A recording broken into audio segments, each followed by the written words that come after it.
엄마, 오늘은 좀 조용히 계세요. 손님들한테 창피하니까. 아들 로펌 개업식 날, 저는 쓰레기 취급을 당했습니다. 국회의원, 대기업 회장들이 모인 자리에서 촌스러운 시골 할머니라고 무시당했어요. 30년 동안 새벽마다 국밥 끓여서 번 돈으로 개업 자금 대줬더니 돌아온 건 창고에 갇혀 혼자 우는 신세였습니다. 그런데 말입니다. 70색 국밥집 할머니가 어떻게 복수했냐고요? 사실 저는 그냥 할머니가 아니었거든요. 사연 시작 전 구독과 좋아요를 눌러주시고 어디서 듣고 계신지 댓글 남겨주시면 그곳에 행운이 가득하시기를 바라겠습니다. 안녕하세요. 저는 장옥분이라고 합니다. 올해로 73이 됐어요. 평생을 국밥집에서 뜨거운 국물에 손대어 가며 살아왔는데 하루아침에 제가 낳은 자식한테 짐짝 취급을 당할 줄은 꿈에도 몰랐습니다. 가장 가까운 사람에게 무시당하고 모욕당하는 기분이 어떤 건지 제 기막힌 이야기를 한번 들어봐 주시겠어요? 새벽 4시였습니다. 남대문 시장의 비릿한 젓갈 냄새가 코끝을 찔렀어요. 오늘은 제 아들 준호의 로펌 개업식 날이에요. 그 녀석이 드디어 제 이름을 건 법률사무소를 여는 날이죠. 저는 시장 골목 어귀에서 멸치 파는 아저씨 앞에 쭈그리고 앉았습니다. 멸치 상자를 뒤적거리며 한 마리를 집어 햇빛에 비춰봤어요. 배가 터지지 않고 은빛이 살아있어야 상급이거든요. 30년 국밥집을 했으니 재료 보는 눈만큼은 누구한테도 안 졌습니다. 이모, 이거 최상급 맞아요? 아이고 손님, 우리 가게가 몇 년인데. 내가 눈 뜨고 속여. 아저씨가 발끈했지만 저는 개의치 않았어요. 꼼꼼히 5봉지를 골라 담았습니다. 그 옆 건어물 가게에서는 태양초 고춧가루를 반근 샀어요. 코를 가까이 대니 알싸한 향이 확 올라왔습니다. 이 정도면 준호가 좋아하는 겉절이를 제대로 담글 수 있겠더군요. 장을 다 보고 집에 돌아오니 아침 6시가 넘었습니다. 좁은 주방에 들어서자마자 앞치마를 둘렀어요. 가스불을 켜고 냄비에 물을 올렸습니다. 준호가 어릴 때부터 환장하던 음식이 2가지 있었어요. 제가 만든 특제 겉절이하고 소고기 메추리알 장조림이었죠. 배추를 한 입씩 뜯어 소금물에 절였습니다. 그러는 동안 장조림 양념장을 만들었어요. 간장 서업에 설탕 2숟갈, 다진 마늘 1숟갈. 저는 계량컵 같은 건 안 씁니다. 30년 손맛이 계량컵보다 정확하거든요. 냄비에서 보글보글 소리가 났습니다. 육수에 소고기를 넣고 메추리알을 까서 함께 졸였어요. 달큰한 간장 냄새가 부엌 가득 퍼졌습니다. 소고기를 썰다가 문득 손을 멈췄어요. 이 장조림을 준호가 얼마나 좋아했던가요? 중학교 때 도시락 반찬으로 싸주면 친구들이 다 빼앗아 먹었다고 투덜거렸었어요. 사법고시 준비할 때는 새벽까지 공부하다가 냉장고 열어서 장조림 반찬통을 통째로 들고 먹었죠. 그때 준호 나이가 32이었는데 허겁지겁 젓가락질하던 모습이 아직도 눈에 선합니다. 절여둔 배추는 물기를 짜고 양념을 버무렸어요. 고춧가루, 까나리 액젓, 다진 마늘, 설탕. 손으로 조물조물 묻히니까 빨간 겉절이가 완성됐습니다. 반찬을 다 만들고 나니 땀이 등줄기를 타고 흘렀어요. 시계를 보니 벌써 9시였습니다. 개업식이 11시니까 서둘러야 했어요. 저는 옷장 문을 열었습니다. 옷걸이에 걸린 것들을 하나씩 훑어봤어요. 죄다 늘어난 몸빼바지하고 시장표 티셔츠뿐이었습니다. 백화점 옷 같은 건 평생 사본 적이 없어요. 그럴 돈이 있으면 차라리 준호 학원비에 보탰으니까요. 그 중에서 가장 깨끗한 옷을 골랐습니다. 10년 된 회색 가디건이었어요. 보풀이 송송 일어나 있었지만 그나마 단정해 보였습니다. 거울 앞에 섰습니다. 주름투성이 얼굴에 흰 머리카락이 듬성듬성 보였어요. 언제 이렇게 늙었나 싶더군요. 하지만 오늘은 내 아들이 대장 노릇하는 날이니까 이 정도면 됐습니다. 저는 장롱 깊숙한 곳으로 손을 뻗었습니다. 이불 더미 아래 숨겨둔 작은 금고가 있었어요. 비밀번호를 누르고 문을 열었습니다. 그 안에 낡아빠진 검은 가죽 가방이 들어 있었어요. 가방을 꺼내 무릎 위에 올렸습니다. 묵직한 무게가 느껴졌어요. 쿰쿰한 가죽 냄새가 코를 찔렀습니다. 지퍼를 열어 안을 들여다봤어요. 누런 서류 봉투 몇 개가 빽빽하게 들어차 있었습니다. 떨리는 손으로 봉투를 쓰다듬었어요. 이 안에 뭐가 들었는지 아는 사람은 저밖에 없었습니다. 반찬통을 챙겼습니다. 김치 국물이 셀까봐 랩으로 칭칭 감았어요. 그걸 보자기에 싸서 검은 가방에 억지로 구겨 넣었습니다. 가방이 불룩하게 튀어나왔어요. 겉보기엔 영락없는 가난한 보따리 장수 행색이었습니다. 집을 나섰습니다. 큰 길가에서 택시를 잡으려고 손을 들었어요. 노란 택시 한 대가 달려오다가 저를 보더니 빈 차 등을 휙 끄고 지나갔습니다. 또 한 대가 왔어요. 이번에도 제 행색과 짐 보따리를 훑어보더니 그냥 지나쳤습니다. 세 번째 택시도 마찬가지였어요. 운전사가 창문 너머로 제 꼴을 위아래로 훑어보더니 고개를 절레절레 흔들며 가버렸습니다. 씁쓸했습니다. 세상이란 게 다 그런 거죠. 겉만 보고 사람을 판단하니까요. 하지만 화를 낼 수는 없었어요. 저도 젊을 때는 그랬으니까요. 결국 버스를 탔습니다. 출근 시간이라 10,000원이었어요. 사람들 틈에 끼어 간신히 손잡이를 잡았습니다. 버스가 출발하자 몸이 휘청거렸어요. 가방이 옆 사람 다리에 부딪혔습니다. 아, 할머니. 가방 좀 치워요. 옷에 뭐 묻잖아. 젊은 남자가 인상을 찡그렸습니다. 양복 바지에 뭔가 묻었는지 손으로 탁탁 털어냈어요. 저는 고개를 숙였습니다.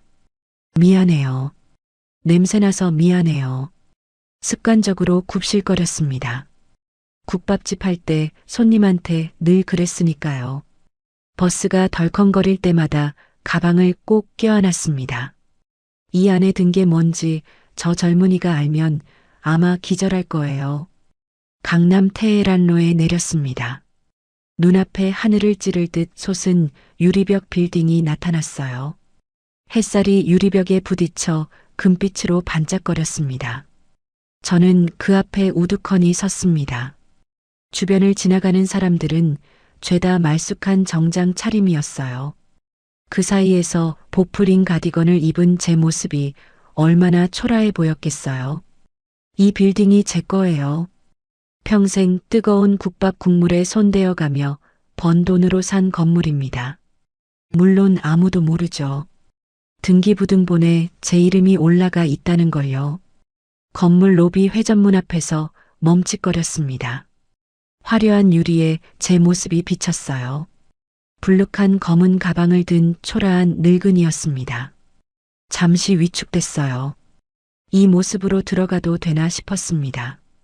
그때 누군가 제 앞을 막아섰습니다. 검은 양복을 입은 덩치 큰 경비원이었어요. 이름표를 보니 외부 용역 업체 직원이더군요. 오늘 행사를 위해 따로 고용한 사람인 모양이었습니다. 할머니, 여기 잡상인 출입 금지예요. 뒤쪽 화물 승강기 쓰세요. 경비원이 턱으로 뒤편을 가리켰습니다. 목소리가 퉁명스러웠어요. 저는 고개를 저었습니다. 나 여기 로펌 대표 만나러 왔어. 내 아들이야. 경비원이 피식 웃었습니다. 코웃음이었어요. 아들이 대표면 나는 대통령이요. 할머니, 농담 그만하고 빨리 비켜요. 손님들 오시잖아. 얼굴이 화끈거렸습니다. 분하기도 하고 창피하기도 했어요. 주변을 지나가는 사람들이 힐끔힐끔 쳐다봤습니다. 수군거리는 소리가 들리는 것 같았어요. 하지만 여기서 소란 피우면 준우 얼굴에 먹칠하는 거잖아요. 저는 입술을 꾹 깨물었습니다. 그 순간이었습니다. 로비 구석에서 화환을 정리하던 사람이 달려왔어요. 박 실장이었습니다. 제 건물을 20년 넘게 관리해 온 사람이죠. 그가 경비원 등짝을 후려치며 소리쳤습니다. 야, 이 사람아. 내가 누구한테 그러는 거야. 경비원이 어리둥절한 얼굴로 돌아봤습니다. 박 실장이 제 앞에 서서 허리를 90도로 꺾어 인사했어요. 회장님, 오셨습니까? 회장님이라는 말에 경비원의 얼굴이 사색이 됐습니다. 입이 떡 벌어지더니 다물어지질 않더군요. 주변 사람들이 일제히 이쪽을 쳐다봤어요. 웅성거리는 소리가 커졌습니다. 저를 막아세웠던 그 경비원은 무릎이 후들거리는지 제대로 서 있지도 못했어요. 저는 아무 말 없이 걸었습니다. 박 실장이 앞장서서 저를 안내했어요. 회전문을 지나 로비를 가로질러 엘리베이터 앞에 섰습니다. 일반용이 아니라 VIP 전용 엘리베이터였어요. 박 실장이 카드를 대자 문이 열렸습니다. 엘리베이터 안은 조용했습니다. 거울에 비친 제 모습이 여전히 초라해 보였어요. 하지만 아까와는 기분이 달랐습니다. 등이 조금 펴졌어요. 박 실장이 조심스럽게 말했습니다. 며느님이 준비를 많이 했다고 합니다. 저는 고개를 끄덕였어요. 지 남편 일인데 오죽하겠어. 내 돈 들어간 티가 나네.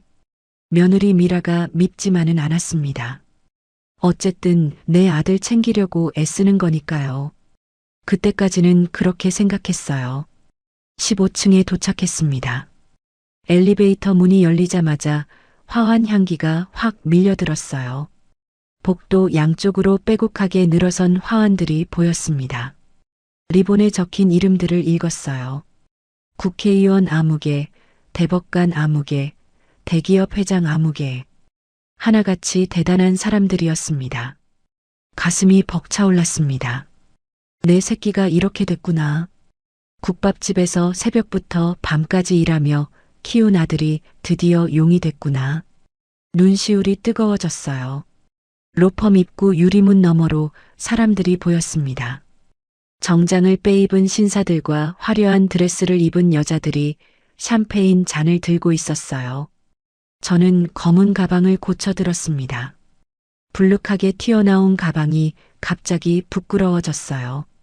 하지만 이 안에는 내 아들을 위해 새벽부터 만든 음식이 들어 있었습니다. 그리고 아무도 모르는 비밀도요. 저는 심호흡을 아주 크게 하고 문을 밀었습니다. 유리문이 스르륵 열리며 시원한 에어컨 바람이 얼굴을 스쳤어요.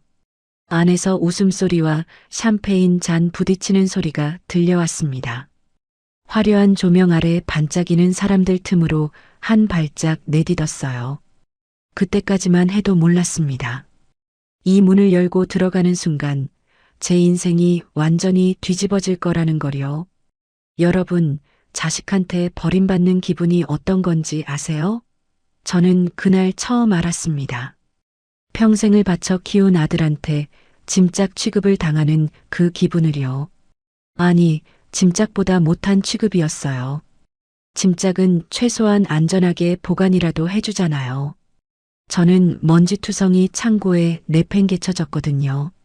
제 이야기를 계속 들어주시겠어요? 로펌 유리문을 열고 들어서는 순간이었습니다. 시원한 에어컨 바람이 얼굴을 스쳤어요. 은은한 클래식 음악이 흘러나왔습니다.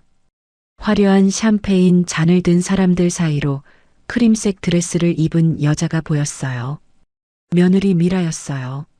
진주 목걸이가 조명 아래서 반짝거렸고 완벽하게 올린 머리에는 머리카락 한 올 흐트러짐이 없었습니다. 미라가 저를 발견하고 눈이 마주쳤어요. 그 순간 미라의 표정이 확 일그러졌습니다. 반가움이 아니었어요. 마치 바퀴벌레를 본 것처럼 경악하는 얼굴이었죠. 눈이 휘둥그레지더니 입술이 파르르 떨렸습니다. 미라가 손에 들고 있던 샴페인 잔을 옆 사람에게 황급히 떠넘기더니 다급하게 달려왔습니다. 하이힐 굽이 대리석 바닥을 또각또각 울렸어요. 숨이 찬지 가슴이 오르락 내리락 했습니다. 미라가 제 팔을 낚아채듯 잡았어요. 소나기에 힘이 들어가 살이 쓸렸습니다. 손톱이 피부에 파고드는 것 같았어요. 어머님, 이 꼴로 오시면 어떡해요? 미라가 이를 악물고 속삭였습니다. 입꼬리는 웃고 있었지만 눈은 차갑게 빛났어요. 주변 사람들이 볼까봐 일부러 다정한 척 연기하는 게 뻔히 보였습니다. 미라가 저를 질질 끌다시피 해서 구석으로 데려갔어요. 지나가는 하객들이 힐끔힐끔 쳐다봤습니다. 그 시선들이 등에 꽂히는 것 같았어요. 정장 차림의 남자 둘이 수군거리는 소리가 들렸습니다. 저 할머니 누구야? 노숙자 아니야? 하는 말이 귀에 박혔어요. 얼굴이 화끈거렸습니다. 제가 옷 사 입으시라고 보낸 돈은 다 어쩌고 이 행색이에요? 미라가 제 옷차림을 위아래로 훑어봤습니다. 보풀인 회색 가디건과 늘어난 바지를 보는 눈빛이 마치 쓰레기를 보는 것 같았어요. 저는 당황해서 말끝을 흐렸습니다. 아니, 준호 밥 좀 먹이려고. 세상에, 이게 뭔 냄새예요? 미라가 제 손에 들린 검은 가방을 보더니 코를 막았습니다. 손부채질을 하며 인상을 찌푸렸어요. 새벽부터 담근 김치 냄새가 새어나왔나 봅니다. 미라가 한 발짝 뒤로 물러서며 역겨운 표정을 지었어요. 마치 썩은 음식을 본 것처럼요. 오늘 장관님도 오시는데 이게 무슨 개망신이에요. 어머님은 왜 맨날 이 모양이세요? 미라의 목소리가 날카로웠습니다. 저는 할 말을 잃었어요. 새벽 4시에 일어나 남대문 시장에서 최상급 재료를 골라 정성껏 만든 반찬이 개망신거리가 될 줄은 몰랐거든요. 준호가 어릴 때부터 환장하던 그 장조림과 겉절이가요. 중학교 때 도시락에 싸주면 친구들한테 다 빼앗겨서 투덜거리던 그 장조림이었어요. 사법고시 준비할 때 새벽까지 공부하다가 냉장고 열어서 반찬 통째로 들고 먹던 그 장조림이요. 가슴이 쿵 내려앉았습니다. 아들을 위해 만든 음식이 이렇게 수치스러운 물건이 될 줄은 정말 몰랐어요. 그때 저만치서 카메라 플래시가 터지는 게 보였습니다. 아들 준호가 기자들에게 둘러싸여 인터뷰를 하고 있었어요. 말쑥한 감색 양복을 입고 환하게 웃는 모습이 멀리서도 눈에 들어왔습니다. 머리를 깔끔하게 넘기고 금태 안경을 쓴 모습이 정말 번듯해 보였어요. 저 모습을 보려고 30년을 피땀 흘렸구나 싶었습니다. 준호야. 저도 모르게 아들 이름을 불렀습니다. 목소리가 갈라졌어요. 준호가 고개를 돌렸습니다. 우리 눈이 마주쳤어요. 1초쯤 지났을까요? 준호의 눈동자가 흔들리는 게 보였습니다. 당황한 기색이 스쳤어요. 하지만 그 다음 순간 준호가 저를 똑똑히 보고도 못 본 척 고개를 돌려버렸습니다. 마치 모르는 사람인 것처럼요. 다시 기자들을 향해 웃으며 인터뷰를 이어갔습니다. 심장이 쿵하고 바닥으로 떨어지는 기분이었습니다. 다리에 힘이 풀렸어요. 무릎이 후들거렸습니다. 내 아들이, 내가 피땀 흘려 키운 내 새끼가 날 못 본 척했어요. 국밥집에서 손대어가며 학원비 벌고 고시원비 대주고 밤새 도시락 싸주던 그 세월이 한꺼번에 무너지는 것 같았습니다. 그 순간 세상이 빙글빙글 도는 것 같았어요. 어머님, 제발 부탁이에요. 미라가 제 팔을 다시 잡아 끌었습니다. 주방 쪽으로 데려가더니 좁은 문 하나를 열었어요. 자재 창고 겸 탕비실이었습니다. 먼지 냄새가 확 풍겼어요. 전구 하나가 천장에서 희미하게 빛나고 있었습니다. 벽에는 거미줄이 쳐져 있었어요. 행사 끝날 때까지 여기 계세요. 쥐 죽은 듯이요. 나오시면 저 정말 죽어버릴 거예요. 알아들으셨죠? 미라가 저를 창고 안으로 밀어 넣었습니다. 비틀거리며 들어갔어요. 뒤에서 문이 닫히는 소리가 들렸습니다. 그리고 철컥 뭔가 문고리에 걸리는 소리가 났어요. 대걸레 자루로 문을 막아버린 모양이었습니다. 어두컴컴한 창고 안에 혼자 남겨졌습니다. 먼지 쌓인 박스들이 사방에 쌓여 있었어요. 청소 도구며 종이컵이며 잡동사니가 어지럽게 널려 있었습니다. 곰팡이 냄새도 났어요. 천장 구석에는 거미줄이 쳐져 있었고 바닥에는 먼지가 수북이 쌓여 있었습니다. 이런 데서 대기하라니요. 하객용 휴게실도 아니고 이 창고라니요. 구석에 쭈그리고 앉았습니다. 차가운 시멘트 바닥이 엉덩이에 느껴졌어요. 무릎 위에 반찬 든 가방을 올려놓았습니다. 서러움이 북받쳐 올랐지만 꾹 참았어요. 오늘은 아들이 중요한 날이니까 내가 참아야지. 그렇게 스스로를 달랬습니다. 밖에서 샴페인 잔 부딪히는 소리가 벽을 타고 들려왔습니다. 딩딩딩 맑은 소리였어요.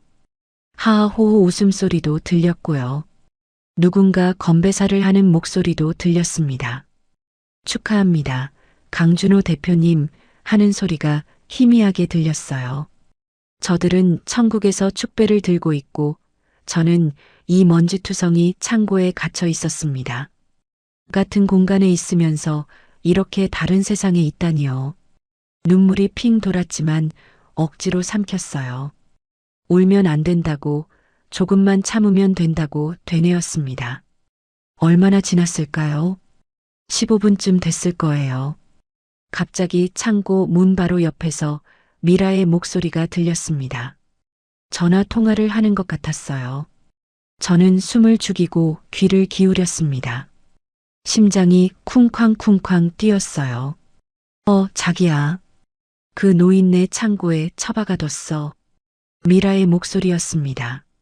통화 상대는 남편 준호인 모양이었어요. 자기라고 부르는 걸 보니 틀림없었습니다.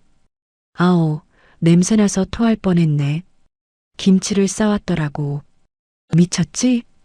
미라가 낄낄거리며 웃었습니다. 제 가슴이 서늘해졌어요.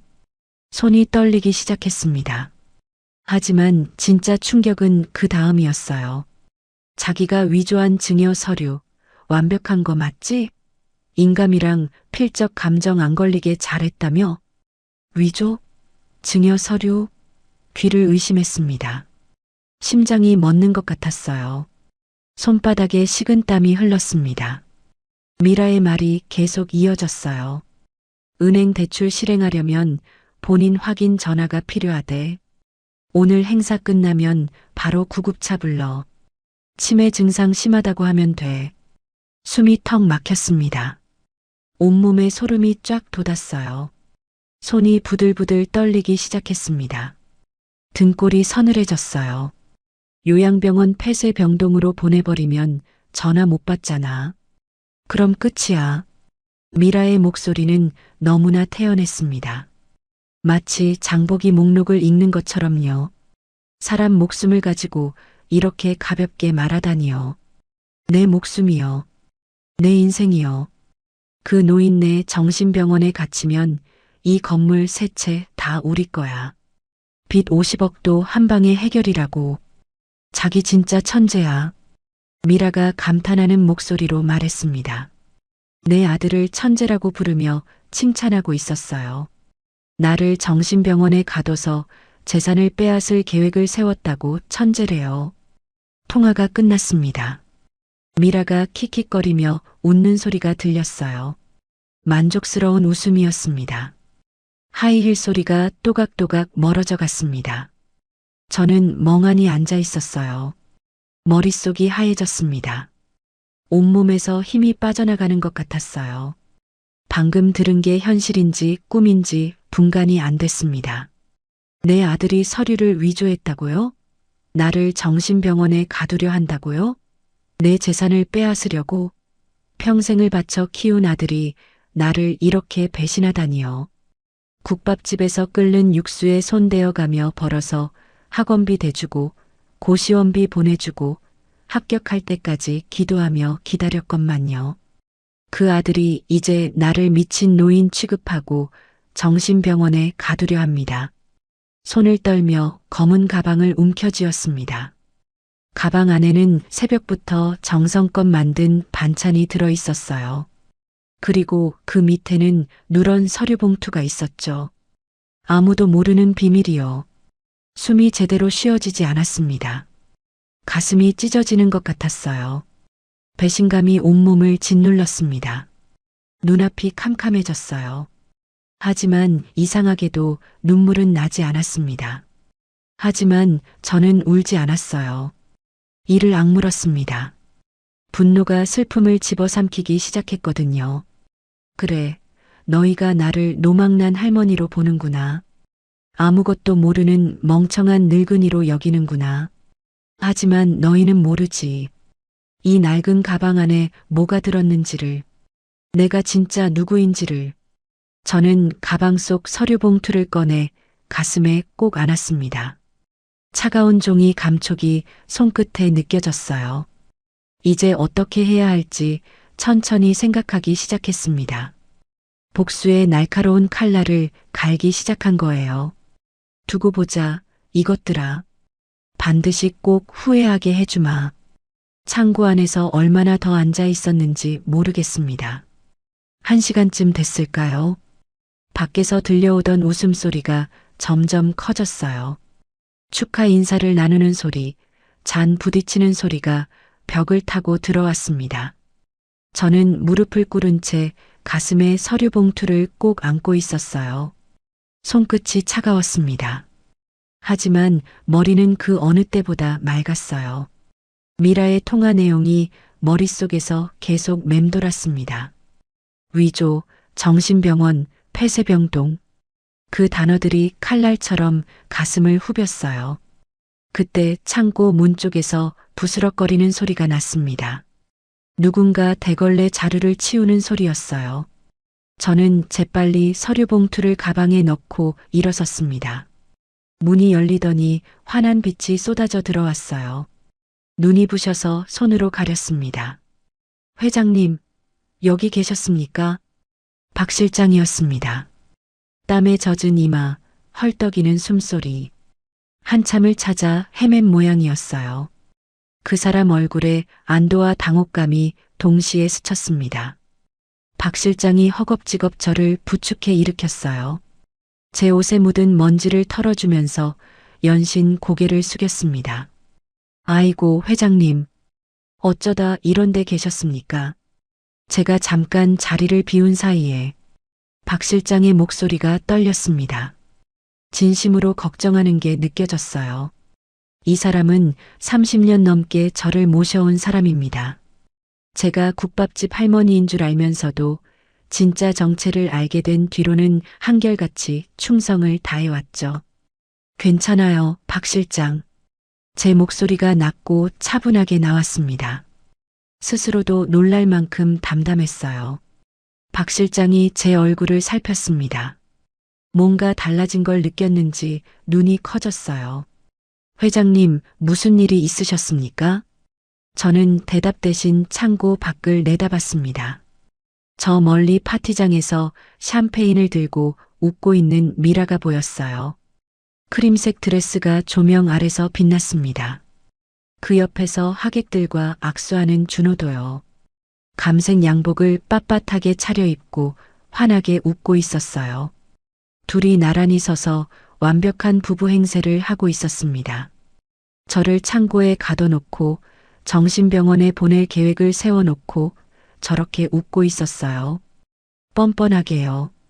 박 실장, 내 아들이 날 정신병원에 보내려 한대요. 담담하게 말했습니다. 박 실장의 얼굴이 하얗게 질렸어요. 눈이 휘둥그레졌습니다. 네, 그게 무슨... 서류도 위조했다더군요. 증여 서류를요. 내 건물 세 채를 자기들 거로 만들려고. 박 실장의 주먹이 불끈 쥐어졌습니다. 얼굴이 벌겋게 달아올랐어요. 30년 넘게 본 사람이지만 이렇게 분노하는 건 처음 봤습니다. 관자놀이에 핏줄이 불끈 섰어요. 그 못된 것들이. 회장님, 당장 경찰에. 아니요. 제가 손을 들어 박 실장을 제지했습니다. 차갑게 웃었어요. 경찰에 신고하는 건 쉬운 일이었습니다. 하지만 저는 그것만으론 부족했어요. 내 아들이 나를 어떻게 생각했는지 저 많은 사람들 앞에서 똑똑히 보여주고 싶었습니다. 경찰은 나중이에요. 먼저 해야 할 일이 있어요. 박 실장이 고개를 갸웃거렸습니다. 저는 검은 가방에서 누런 서류 봉투를 꺼냈어요. 봉투를 열어 안에 든 서류들을 펼쳤습니다. 건물 등기부등본 3장, 주주명부, 그리고 회장 취임 증명서였어요. 오늘 이 자리에서 내가 누군지 보여줄 거예요. 저 뻔뻔한 것들이 평생 잊지 못하게요. 박 실장의 눈이 반짝였습니다. 제 뜻을 알아챈 모양이었어요. 입가에 희미한 미소가 떠올랐습니다. 알겠습니다, 회장님. 제가 준비하겠습니다. 박 실장이 양복 주머니에서 휴대폰을 꺼내 어디론가 전화를 걸었습니다. 낮은 목소리로 뭔가 지시하는 게 들렸어요. 저는 그 사이 거울을 찾아 제 모습을 봤습니다. 먼지 묻은 회색 가디건, 헝클어진 머리, 주름진 얼굴.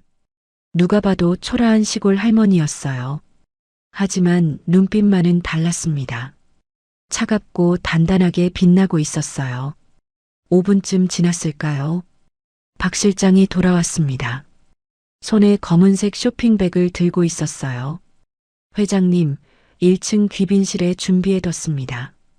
헤어와 메이크업 담당자도 대기 중입니다. 저는 고개를 끄덕이고 박 실장을 따라갔습니다. 귀빈실로 가는 복도에서 파티장이 보였어요. 유리창 너머로 미라가 여전히 하객들 사이에서 웃고 있었습니다. 조금만 기다려라. 속으로 중얼거렸어요. 주먹을 꽉 쥐었습니다. 귀빈실에 들어서니 젊은 여자 2명이 대기하고 있었습니다. 한 명은 헤어 도구를, 한 명은 화장품 가방을 들고 있었어요. 둘 다 고급 호텔에서 일하는 전문가처럼 보였습니다. 박 실장이 문을 닫았어요. 30분 안에 부탁합니다. 박 실장이 말했고 2 사람이 고개를 숙였어요. 저는 거울 앞에 앉았습니다. 낡은 가디건을 벗고 쇼핑백에서 옷을 꺼냈어요. 진한 감색 실크 블라우스와 검은색 정장 바지였습니다. 실크가 피부에 닿는 감촉이 부드러웠어요. 목에는 진주 목걸이를 걸었습니다. 미라가 차고 있던 것보다 훨씬 크고 윤기 나는 진주였어요. 이건 20년 전 제가 직접 고른 거였습니다. 오늘을 위해 아껴뒀던 거예요.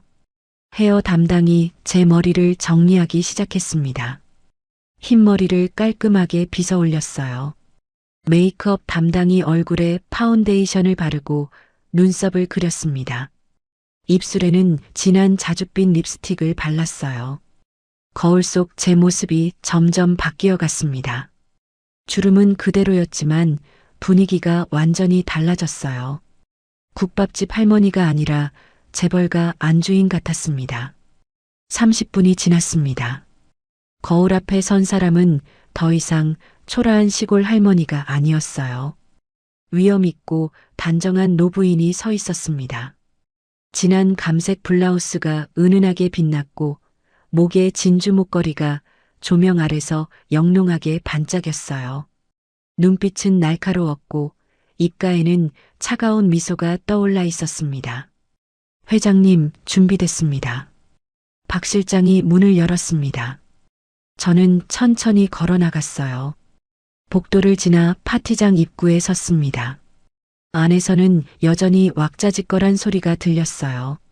샴페인 잔 부딪히는 소리, 웃음소리, 축하 인사 소리. 아무것도 모르고 축제를 즐기고 있었습니다.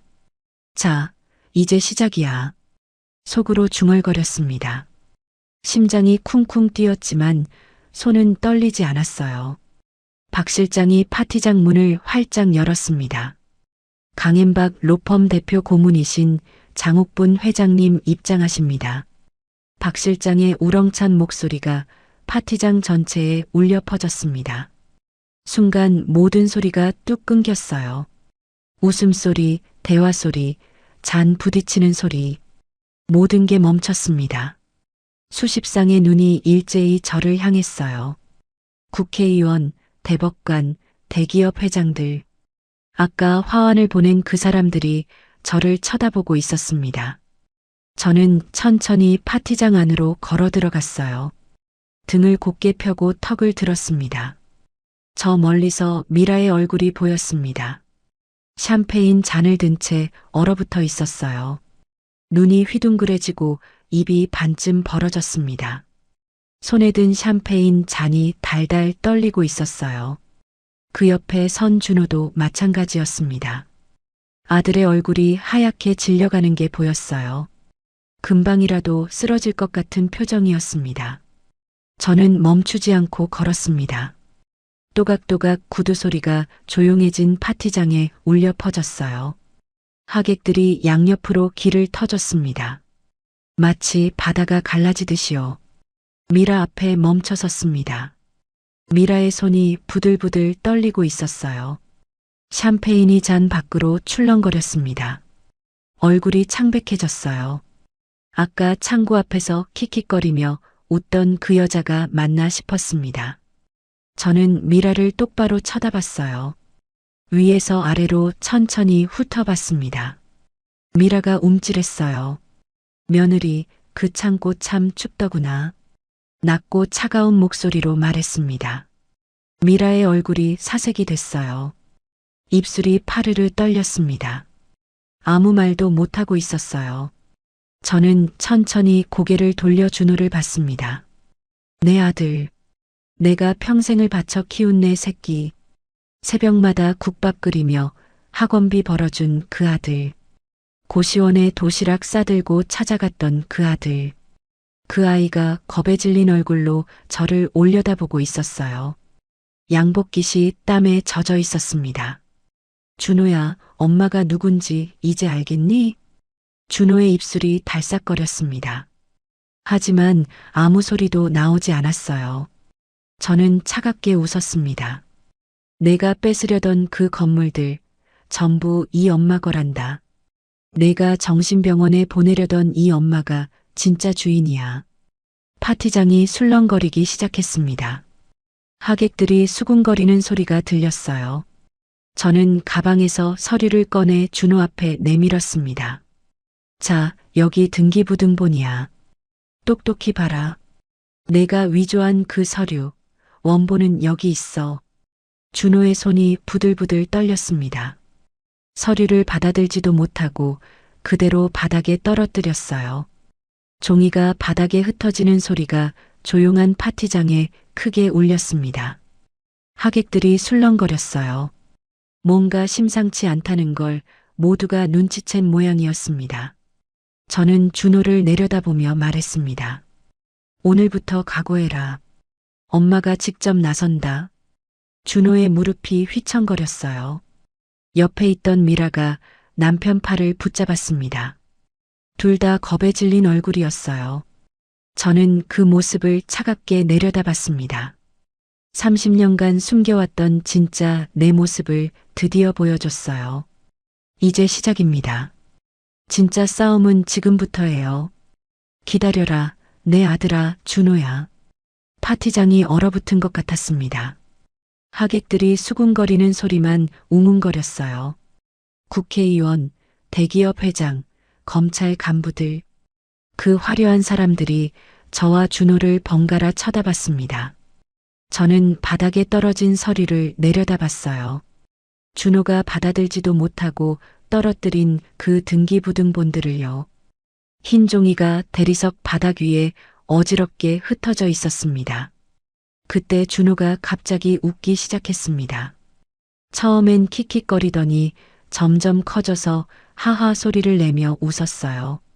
어깨가 들썩거릴 정도로 웃었습니다. 이상했어요. 방금 전까지 겁에 질려 있던 사람이 갑자기 웃다니요. 주변 하객들도 어리둥절한 표정을 지었습니다. 어머니, 대단하시네요. 정말 대단해요. 준호가 양복깃을 바로잡으며 말했습니다. 떨리던 손이 어느새 안정을 찾았어요. 눈빛도 달라졌습니다. 겁에 질린 눈이 아니라 차갑고 계산적인 눈이었어요. 마치 다른 사람 같았습니다. 하지만 어머니, 여기 계신 분들이 누군지 아세요? 준호가 주변을 둘러봤습니다. 양복 차림의 중년 남자들, 화려한 드레스를 입은 부인들, 하나같이 명품으로 치장한 사람들이었어요. 다들 저랑 거래하시는 분들이에요.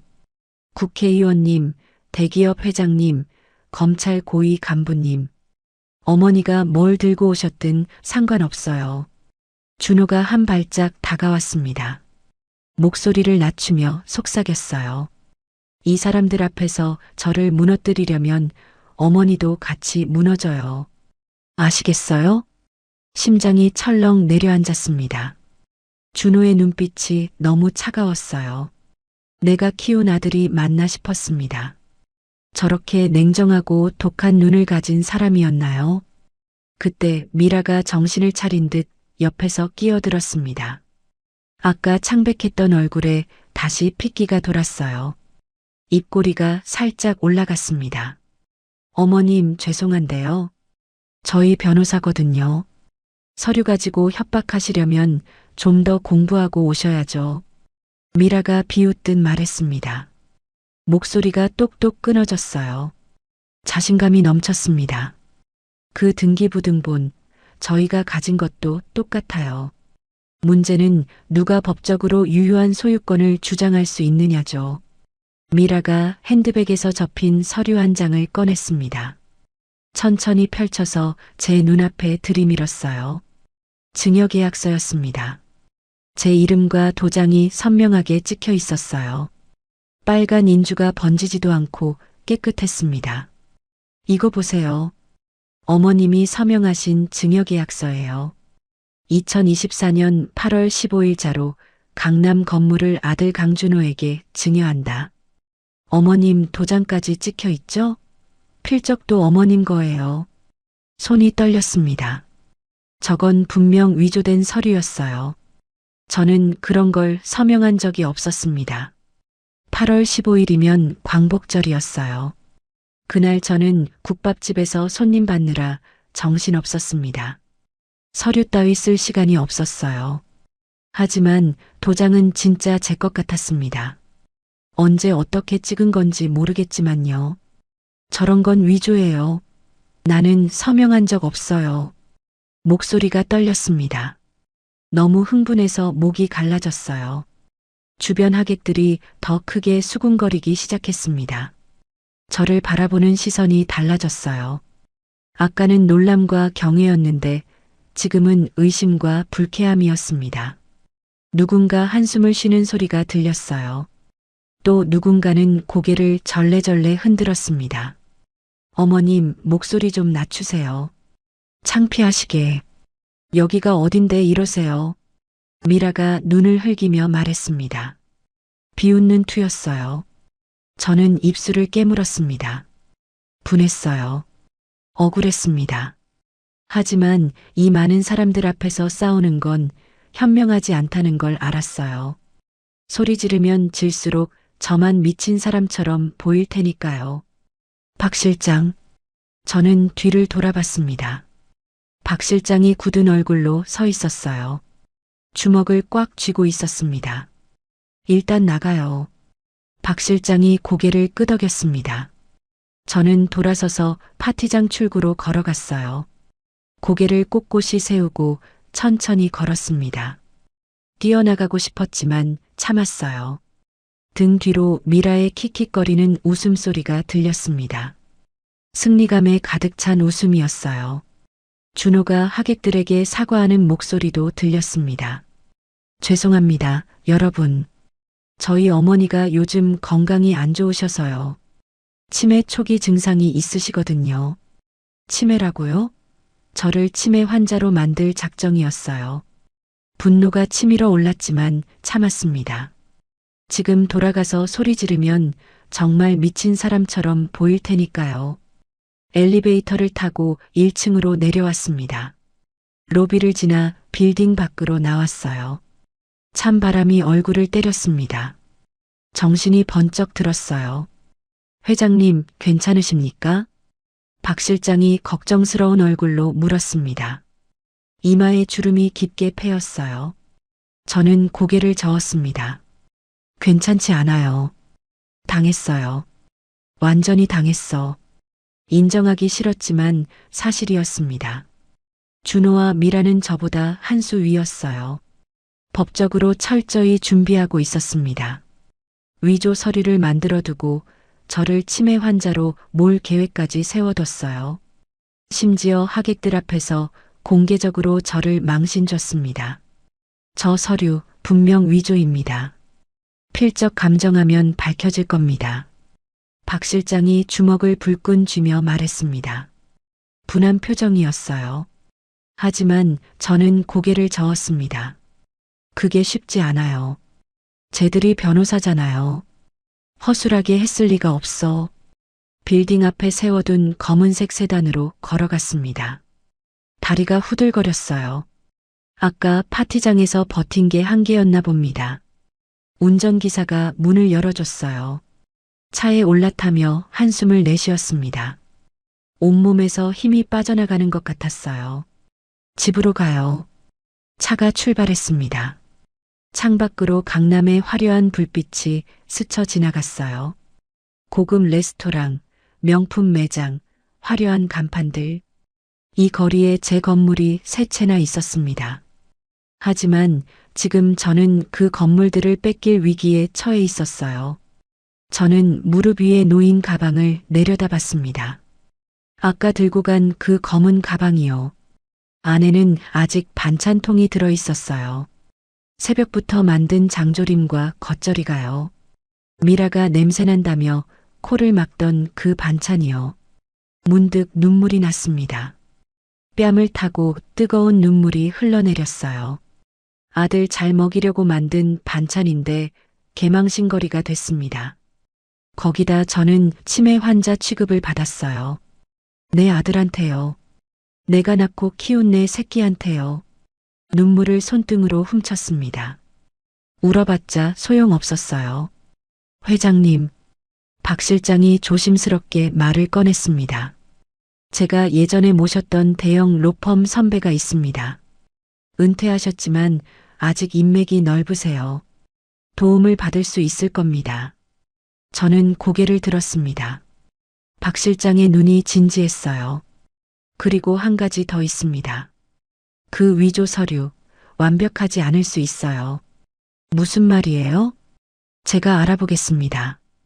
증여계약서가 유효하려면 공증이 필요하거든요. 공증 없는 증여계약서는 법적 효력이 제한됩니다. 게다가 부동산 증여는 등기 이전까지 완료해야 효력이 생기고요. 희망이 생겼습니다. 아직 끝난 게 아니었어요. 저는 주먹을 꽉 쥐었습니다. 손톱이 손바닥에 파고들었지만 아프지 않았어요. 알았어요. 내일 아침 8시에 그 선배분 만나요. 일찍 시작해야 해요. 박 실장이 고개를 끄덕였습니다. 눈빛이 단단했어요. 믿음직했습니다. 차가 어둠 속을 달렸습니다. 창밖으로 서울의 야경이 흘러갔어요. 저는 조용히 다짐했습니다. 이번에는 지지 않겠다고요. 내 새끼한테 당하고만 있을 순 없다고요. 집에 도착했습니다. 30평짜리 아파트였어요. 건물주인데 왜 이런 데 사느냐고요? 저는 평생 검소하게 살았거든요. 돈이 있어도 티내지 않았습니다. 그게 제 방식이었어요. 현관문을 열고 들어서니 익숙한 된장 냄새가 났습니다. 오늘 아침에 끓여둔 된장찌개 냄새였어요. 집안이 어두웠습니다. 불을 켜니 텅 빈 거실이 눈에 들어왔어요. 혼자 사는 집이라 그런지 을씨년스러웠습니다. 저는 부엌으로 가서 가스불을 켰어요. 찌개를 데워 밥 한 공기와 함께 먹었습니다. 배가 고팠거든요. 아침부터 아무것도 못 먹었으니까요. 새벽에 시장 가서 재료 사고 반찬 만들고 옷 입고 나가느라 밥 먹을 시간이 없었어요. 밥을 먹으며 생각했습니다. 준호는 왜 저렇게 됐을까요? 어릴 때는 착한 아이였어요. 엄마 손 꼭 잡고 다니던 아이였습니다. 5살 때 제가 아프면 이불 덮어주던 아이였어요. 10살 때 어버이날에 카네이션 접어서 가져오던 아이였습니다. 언제부터 저렇게 변한 걸까요? 미라를 만나고 나서부터일까요? 아니면 돈맛을 알고 나서부터일까요? 숟가락을 내려놓았습니다. 더는 먹히지 않았어요. 가슴이 먹먹했습니다. 슬픔과 분노가 뒤섞여 있었어요. 내 새끼한테 이런 취급을 당하다니. 평생 고생해서 키웠더니 이게 돌아온 보답이었습니다. 하지만 포기할 순 없었어요. 저는 73 먹은 할머니지만 아직 정신은 멀쩡했습니다.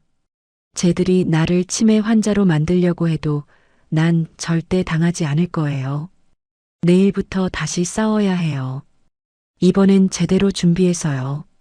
법으로, 증거로 차근차근 싸울 겁니다. 쟤들이 변호사라고요? 좋아요. 나도 변호사를 쓸 거예요. 더 좋은 변호사를요. 돈이 있으니까요. 30년 동안 모은 돈이 있으니까요. 이번엔 지지 않겠습니다.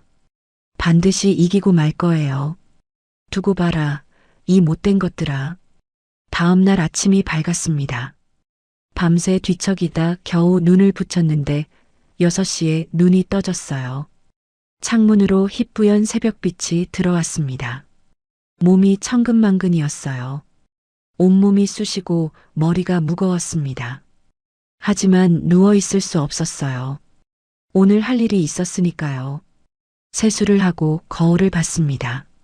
눈이 퉁퉁 부어 있었어요. 밤새 운 것도 아닌데 피곤함이 얼굴에 그대로 드러났습니다. 옷을 갈아입었어요. 어제 입었던 감색 블라우스 대신 평소처럼 편한 옷을 입었습니다. 베이지색 재킷에 검은 바지요. 화려할 필요 없었어요. 오늘은 싸우러 가는 거니까요. 8시 정각에 박 실장이 데리러 왔습니다. 검은색 세단이 아파트 앞에 멈춰 섰어요. 차에 올라타니 박 실장이 고개를 숙여 인사했습니다. 회장님, 안녕히 주무셨습니까? 못 잤어요. 박 실장은요? 저도 마찬가지입니다. 박 실장의 눈 밑에 다크서클이 짙게 내려앉아 있었어요. 밤새 뭔가 알아본 모양이었습니다. 차가 출발했어요. 서울 시내를 가로질러 서초동으로 향했습니다. 선배분 성함이 어떻게 되죠? 김태호 변호사님입니다. 예전에 대법관 후보까지 오르셨던 분이에요. 지금은 은퇴하셨지만 법조계에서 영향력이 대단하십니다. 기대가 됐습니다. 대법관 후보까지 올랐던 분이라면 실력이 있겠죠. 제 아들도 변호사지만 그 정도 경력은 아니었어요. 서초동의 한 고급 빌라 앞에 도착했습니다. 4층짜리 붉은 벽돌 건물이었어요. 담쟁이 덩굴이 벽을 타고 올라가 있었습니다. 오래됐지만 품이 있어 보였어요. 엘리베이터를 타고 3층으로 올라갔어요. 301호 문 앞에서 초인종을 눌렀습니다. 문이 열리고 백발의 노신사가 나타났습니다. 일은 중반쯤 되어 보였어요. 키가 크고 등이 고닫습니다. 얼굴에 주름이 많았지만 눈빛은 날카로웠어요. 검찰 출신답게 위엄이 느껴졌습니다. 한눈에 봐도 보통 사람이 아니었어요. 어서 오세요. 장 회장님이시죠? 박 실장한테 말씀 많이 들었습니다. 태호 변호사가 악수를 청했습니다. 소나기에 힘이 있었어요. 목소리도 낮고 중후했습니다. 저는 거실로 안내받아 소파에 앉았어요. 박 실장은 옆에 섰습니다. 거실은 책으로 가득했어요. 법률 서적이 벽면을 빼곡히 채우고 있었습니다. 커피 한 잔 드릴까요? 네, 감사합니다. 태우 변호사가 직접 커피를 내려왔습니다. 향긋한 원두 냄새가 거실에 퍼졌어요. 커피를 한 모금 마시니 정신이 맑아졌습니다. 자, 이제 본론으로 들어가죠. 박 실장한테 대충 들었습니다만 회장님 입으로 직접 말씀해 주시겠습니까? 저는 처음부터 끝까지 이야기했습니다. 국밥집을 하면서 몰래 건물을 사들인 것, 30년간 아들에게 정체를 숨긴 것, 개업식에서 있었던 일, 창고에 갇혔던 일, 며느리의 전화 통화 내용, 위조된 증여계약서까지요. 이야기하는데 30분쯤 걸렸습니다. 그동안 태우 변호사는 한마디도 하지 않고 들었어요. 눈을 감고 고개를 끄덕이기만 했습니다. 가끔 손가락으로 테이블을 두드렸어요. 생각에 잠긴 모습이었습니다. 이야기가 끝나자 태우 변호사가 눈을 떴습니다. 날카로운 눈빛이 저를 똑바로 쳐다봤어요. 증여계약서 직접 보셨습니까? 네, 봤어요. 제 이름이랑 도장이 찍혀 있었어요. 공증은요? 그건 모르겠어요. 미라가 잠깐 보여줬거든요. 태우 변호사가 고개를 끄덕였습니다. 품에서 안경을 꺼내 쓰더니 테이블 위에 서류를 펼쳤어요. 박 실장이 밤새 준비한 자료인 모양이었습니다. 회장님, 좋은 소식이 있습니다. 박 실장이 어젯밤 늦게까지 조사한 바에 따르면 그 증여계약서는 공증을 받지 않았습니다. 그게 무슨 의미죠?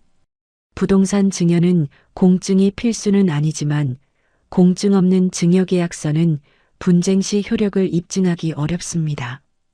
특히 서명 위조 의혹이 있으면 더더욱요. 게다가 아직 등기 이전도 안 됐어요. 등기부등본 확인해 봤는데 소유권은 여전히 회장님 앞으로 되어 있습니다. 가슴이 뛰었습니다. 희망이 보였어요. 어둠 속에서 한 줄기 빛이 비치는 것 같았습니다. 그럼 제가 이길 수 있는 건가요? 싸워볼 만합니다. 하지만 한 가지 더 있어요. 태우 변호사가 서류를 한 장 꺼내 제 앞에 놓았습니다. 은행 거래 내역서였어요. 이거 보세요. 박 실장이 알아낸 겁니다. 회장님, 아드님이 지난 6개월간 회장님 명의로 대출을 받았습니다. 총 30억이에요. 강남 건물을 담보로 잡았더군요. 숨이 턱 막혔습니다. 30억이라고요? 제 명의로요? 제 건물을 담보로요? 제가 그런 대출을 받은 적이 없어요. 은행에 간 적도 없고요. 알고 있습니다. 이것도 위조입니다. 대출 신청서에 회장님 서명이 있는데 필적 감정을 해보면 위조임이 밝혀질 겁니다. 인감도 무단으로 사용한 것 같아요. 손이 떨렸습니다. 아들이 제 이름으로 30억을 빌렸다고요. 그 돈은 어디에 쓴 걸까요? 분노가 치밀어 올랐습니다. 그 돈은 어디에 쓴 거예요? 태우 변호사가 한숨을 내쉬었습니다. 표정이 어두워졌어요. 도박입니다. 회장님, 아드님이 해외 원정 도박을 해왔어요. 마카오, 라스베이거스, 필리핀. 3년 전부터 시작된 것 같습니다. 빚이 50억 가까이 됩니다. 머리가 어지러웠습니다. 내 아들이 도박꾼이라고요? 변호사가 그것도 잘 나가는 로펌 대표가 도박을 했다고요? 그래서 돈이 필요했던 거예요? 그래서 날 정신병원에 가두고 재산을 빼앗으려 했던 거예요? 모든 게 연결됐습니다. 믿기 어려우시겠지만 사실입니다. 이 자료들이 증거예요. 태우 변호사가 서류 뭉치를 건넸습니다. 항공권 내역, 카지노 출입 기록, 은행 거래 내역, 호텔 숙박 기록. 전부 준호 이름으로 되어 있었어요. 날짜를 보니 최근 3년간 30번 넘게 해외에 다녀왔더군요. 한 번에 적게는 수천만 원, 많게는 수억 원씩 잃었습니다. 눈앞이 캄캄해졌어요. 제가 뼈 빠지게 벌어서 모은 돈을 저렇게 날렸다니요. 저는 커피잔을 내려놓았습니다. 손이 떨려서 잔이 쟁그랑 소리를 냈어요. 커피가 조금 넘쳐 테이블에 떨어졌습니다. 제가 어떻게 해야 하죠? 두 가지 방법이 있습니다. 태우 변호사가 손가락 두 개를 펼쳤습니다. 첫째, 형사고소입니다. 사문서 위조, 사기, 횡령 등으로 고소할 수 있어요. 증거가 충분하니 유죄 판결을 받을 가능성이 높습니다. 이 경우 아드님은 감옥에 갈 수 있어요. 최소 3년에서 5년 정도요. 가슴이 찢어지는 것 같았어요.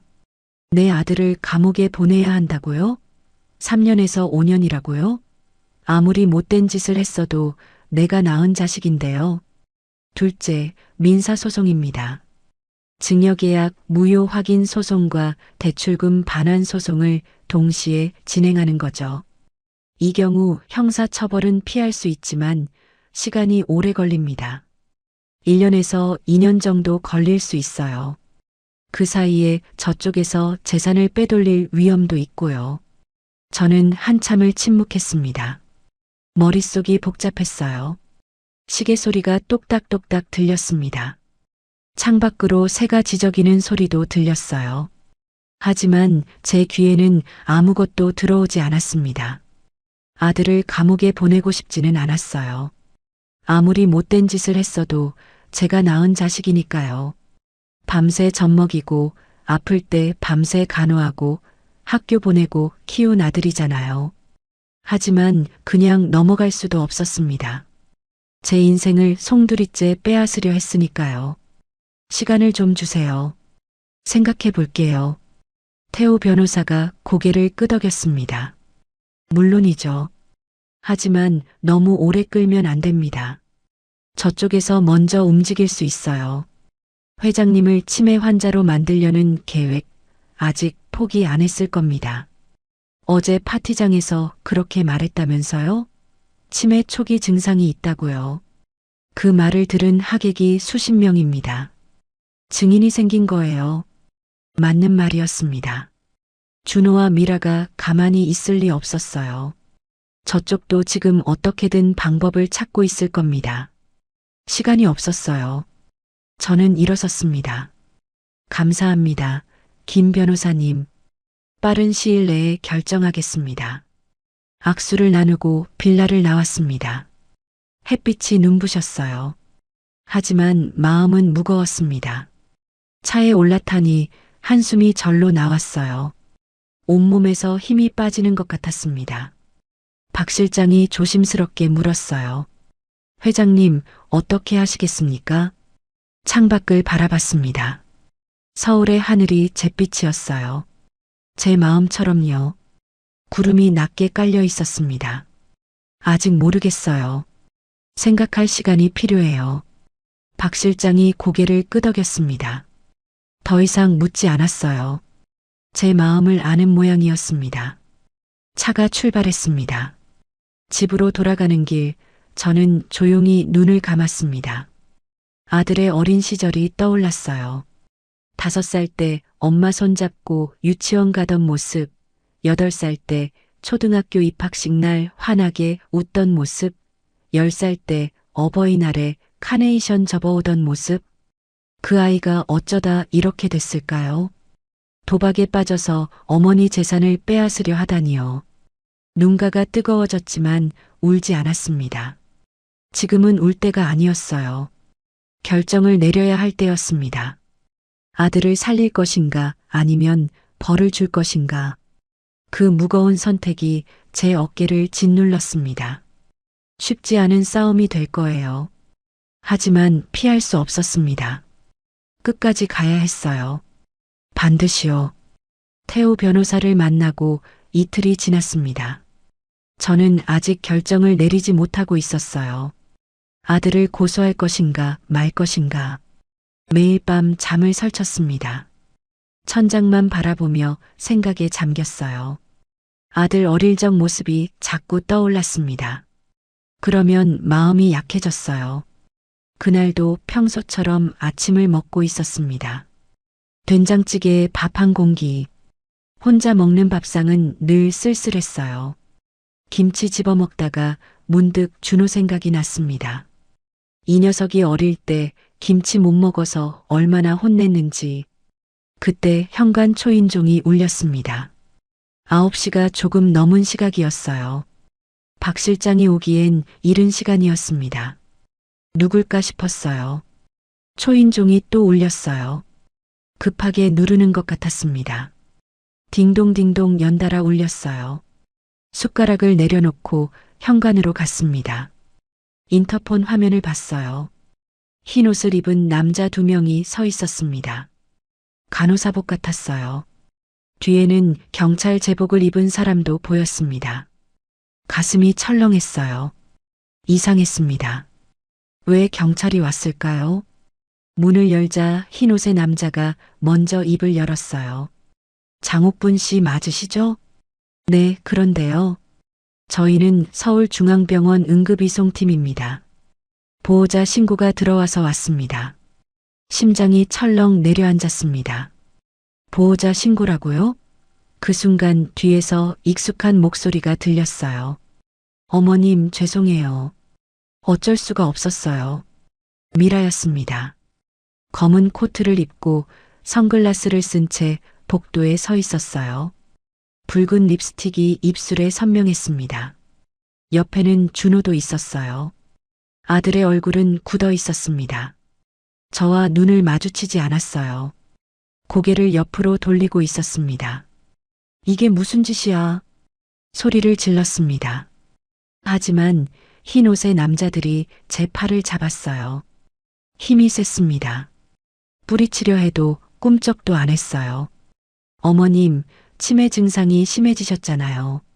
치료받으셔야 해요. 미라가 태연하게 말했습니다. 마치 걱정하는 며느리처럼 연기하고 있었어요. 경찰이 앞으로 나왔습니다. 신고 내용에 따르면 환자분이 망상 증세가 있고 자해 위험이 있다고 합니다. 정신건강복지법에 따라 응급입원 조치를 취해야 합니다. 거짓말이에요. 나는 멀쩡해요. 발버둥을 쳤습니다. 하지만 소용없었어요. 흰 옷의 남자들이 저를 질질 끌고 갔습니다. 복도로, 엘리베이터로, 1층 로비로. 슬리퍼가 벗겨졌지만 신을 틈이 없었어요. 주민들이 쳐다봤어요. 수군거리는 소리가 들렸습니다. 저 할머니 왜 저래? 치매인가 봐. 하는 말들이요. 얼굴이 화끈거렸습니다. 수치스러웠어요. 73 먹은 나이에 이런 꼴을 당하다니요. 하지만 더 무서운 건 따로 있었습니다. 진짜 정신병원에 갇히면 끝이었어요. 미라가 말했던 대로 폐쇄병동에 갇히면 아무것도 할 수 없었습니다. 전화도 못하고 바깥 소식도 모르고 그냥 미친 사람 취급받으며 죽어가는 거예요. 그 생각에 온몸이 떨렸습니다. 건물 앞에 흰색 구급차가 서 있었어요. 응급이라고 적힌 빨간 글씨가 눈에 들어왔습니다. 뒷문이 열려 있었어요. 안에 들것이 보였습니다. 저를 거기 태우려는 거였어요. 공포가 밀려왔습니다. 죽으림을 다해 발버둥 쳤어요. 나 좀 살려줘요. 이 사람들이 날 가두려고 해요. 소리를 질렀지만 아무도 도와주지 않았어요. 지나가는 사람들은 외면했습니다. 어떤 아줌마는 혀를 차며 지나갔어요. 미친 사람 취급하는 눈빛이었습니다. 억울했어요. 저는 멀쩡한데 아무도 제 말을 믿어주지 않았습니다. 그때였습니다. 검은색 세단 한 대가 급하게 달려왔어요. 타이어가 끼익 소리를 내며 구급차 앞에 멈췄습니다. 박 실장이었어요. 운전석 문이 벌컥 열리고 박 실장이 뛰어내렸습니다. 넥타이가 풀어져 있었고 얼굴에 땀이 흥건했어요. 달려오는 길에 연락을 받았나 봅니다. 멈춰요. 당장 손 떼세요. 박 실장이 달려왔습니다. 목소리가 우렁찼어요. 흰 옷의 남자들이 당황한 표정을 지었습니다. 서로 눈치를 보더군요. 박 실장이 품에서 서류를 꺼내 들었어요. 파란색 표지의 공식 문서였습니다. 여기 장옥분 회장님의 정신건강 진단서가 있습니다. 어제 서울대병원 정신건강의학과에서 발급받았어요. 인지기능 검사, 우울증 검사, 치매 검사 전부 받았습니다. 결과는 완전히 정상입니다. 치매 아닙니다. 박 실장이 서류를 경찰에게 내밀었습니다. 경찰이 서류를 받아 꼼꼼히 읽었어요. 눈을 가늘게 뜨고 한 줄 한 줄 확인했습니다. 표정이 변했어요. 미라의 얼굴이 일그러졌습니다. 그게 무슨 소리예요? 어머님은 분명히 거짓 신고로 응급입원을 시도하면 형사처벌 대상입니다. 정신건강복지법 위반이에요. 박 실장이 차갑게 말했습니다. 경찰이 미라를 쳐다봤어요. 눈빛이 싸늘했습니다. 보호자분, 이 진단서가 사실이라면 문제가 됩니다. 허위 신고는 범죄예요. 무고죄에 해당할 수 있습니다. 미라의 얼굴이 하얗게 질렸습니다. 선글라스를 벗었어요. 눈이 흔들리고 있었습니다. 준호가 앞으로 나섰어요. 이마에 땀이 송글송글 맺혀 있었습니다. 잠깐만요. 오해가 있는 것 같습니다. 저희 어머니가 최근에 이상한 행동을. 닥쳐. 제가 말했습니다. 목소리가 낮고 차가웠어요. 내 입에서 이런 말이 나올 줄은 몰랐습니다. 준호가 움찔하며 입을 다물었어요. 너 지금 뭐 하는 거야?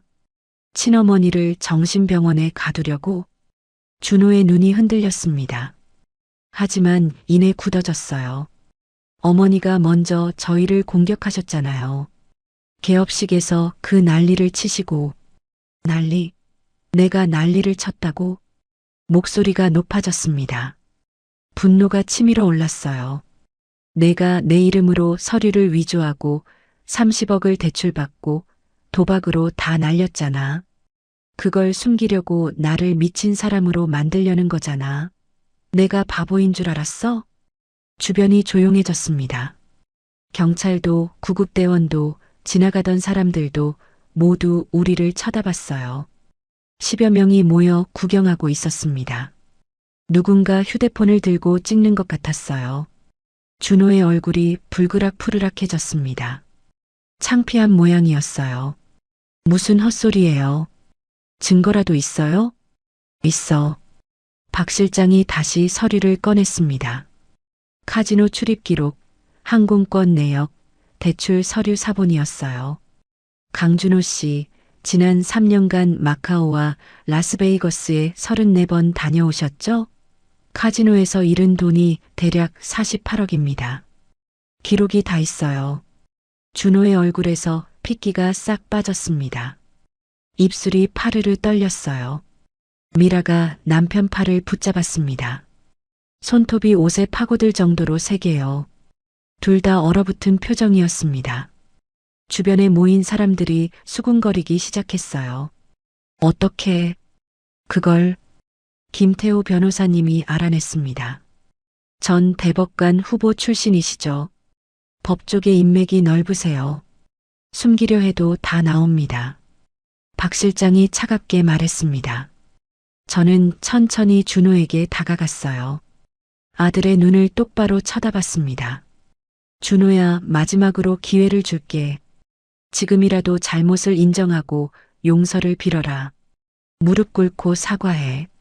그러면 경찰에 신고하지 않을게. 엄마가 다 덮어줄게. 준호의 입술이 파르르 떨렸습니다. 눈에 눈물이 고였어요. 얼굴이 일그러졌습니다. 뭔가 말하려는 것 같았어요. 저는 기다렸습니다. 아들이 무릎을 꿇고 잘못했다고 말해주길 바랐어요. 그럼 다 용서해줄 생각이었습니다. 하지만 옆에서 미라가 끼어들었어요. 시어머님, 협박하시는 거예요? 그건 범죄예요. 저는 미라를 쳐다봤습니다. 인연이 끝까지 방해를 하는구나. 차갑게 웃었어요. 협박? 아니, 이건 경고야. 너희가 나한테 한 짓 하나도 빠짐없이 다 갚아줄 거야.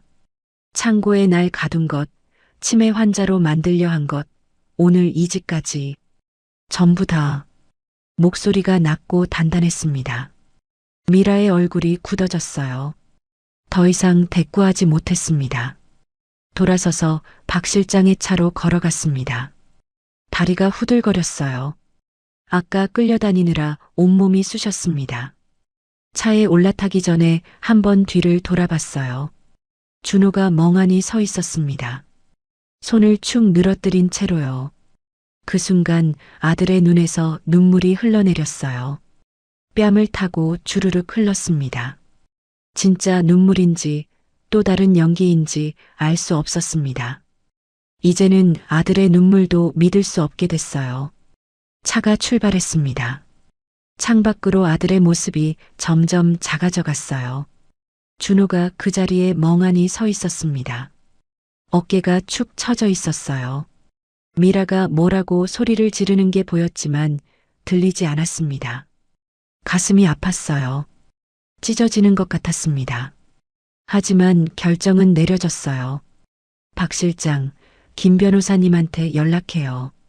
형사 고소 진행할 거예요. 박 실장이 백미러로 저를 보며 고개를 끄덕였습니다. 표정이 복잡했어요. 30년 넘게 저를 모셔온 사람이니 제 마음을 알겠죠. 저는 창밖을 바라보며 눈물을 삼켰어요. 내 손으로 내 아들을 고소해야 하다니.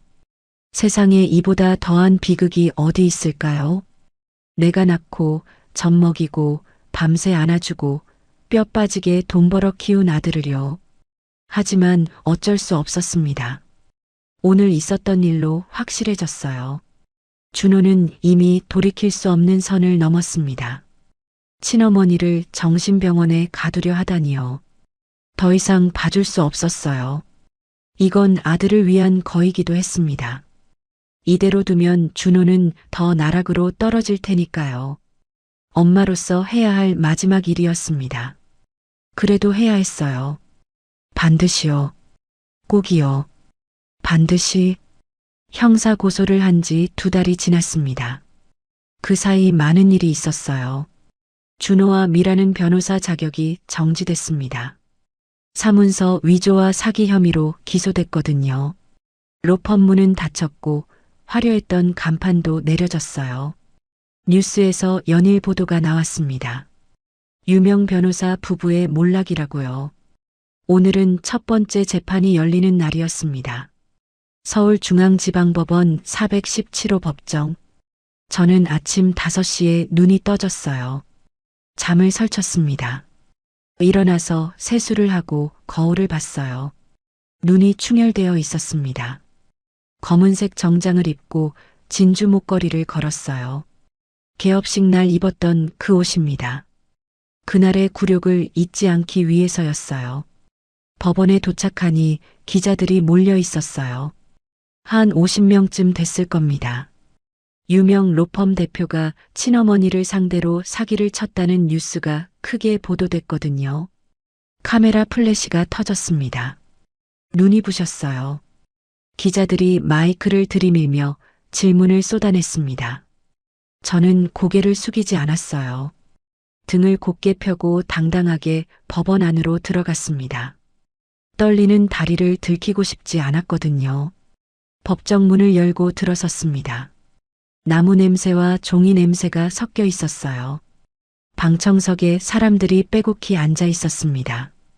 100명은 넘어 보였어요. 앞쪽에 피고인석이 보였습니다. 준호와 미라가 나란히 앉아 있었어요. 2달 만에 보는 아들이었습니다. 준호의 모습이 많이 변해 있었어요. 뺨이 홀쭉해졌고 눈 밑에 다크서클이 짙었습니다. 광대뼈가 도드라져 보였어요. 양복도 구겨져 있었습니다. 넥타이도 비뚤어져 있었어요. 예전에 번듯한 변호사 모습은 온데간데 없었습니다. 저 모습이 내 아들인가 싶었어요. 옆에 앉은 미라도 마찬가지였습니다. 화장기 없는 얼굴이 창백했어요. 머리카락도 푸석푸석했습니다. 2달 전 개업식에서 킥킥거리며 웃던 그 여자가 맞나 싶었어요. 저는 증인석 옆 의자에 앉았습니다. 태호 변호사가 옆에 섰어요. 박 실장은 방청석 맨 앞줄에 앉았습니다. 재판을 시작하겠습니다. 판사가 의사봉을 탁 두드렸습니다. 법정이 조용해졌어요. 기침 소리 하나 안 들렸습니다. 검사가 일어나 기소 내용을 읽었어요. 사문서 위조, 사기, 횡령, 배임, 정신건강복지법 위반.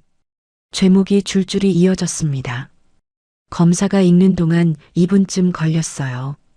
들으면서 가슴이 아팠습니다. 저게 다 내 아들이 저지른 짓이었어요. 내가 낳고 키운 아들이요. 피고인 강준호, 기소 내용을 인정합니까? 판사가 물었습니다. 목소리가 낮고 무거웠어요. 준호가 천천히 일어섰습니다. 의자가 삐걱 소리를 냈어요. 고개를 숙인 채 한참을 침묵했습니다. 5초, 10초, 20초. 법정 안이 숨소리도 안 들릴 만큼 조용했어요. 저는 주먹을 꽉 쥐었습니다. 손바닥에 땀이 났어요. 인정합니다. 준호의 목소리가 작게 떨렸습니다. 거의 속삭임에 가까웠어요. 하지만 조용한 법정에서 모두가 들었습니다. 저는 숨을 멈췄어요. 아들이 죄를 인정했습니다. 마음 한구석이 무너지는 것 같았어요. 미라 쪽을 봤습니다. 미라는 입술을 꾹 깨물고 있었어요. 눈에 눈물이 그렁그렁했습니다. 저렇게 눈물도 흘릴 줄 아는 사람이었나요? 피고인 박미라는요? 인정합니다. 미라의 목소리도 떨렸습니다. 거의 울먹이는 것 같았어요. 고개를 푹 숙이고 있었습니다. 판사가 고개를 끄덕이고 서류를 넘겼어요. 종이 넘기는 소리가 법정에 울렸습니다. 피해자 장옥분 씨, 증인석으로 나와 주십시오. 저는 천천히 일어났습니다. 다리가 후들거렸어요. 72년 인생에서 법정에 서보는 건 처음이었습니다. 증인석까지 걸어가는 게 천리길 같았어요. 발걸음 하나하나가 무거웠습니다. 증인석의 선이 법정 전체가 한눈에 보였어요. 기자들, 방청객들, 그리고 피고인석의 아들이요. 모든 시선이 저한테 쏠려 있었습니다.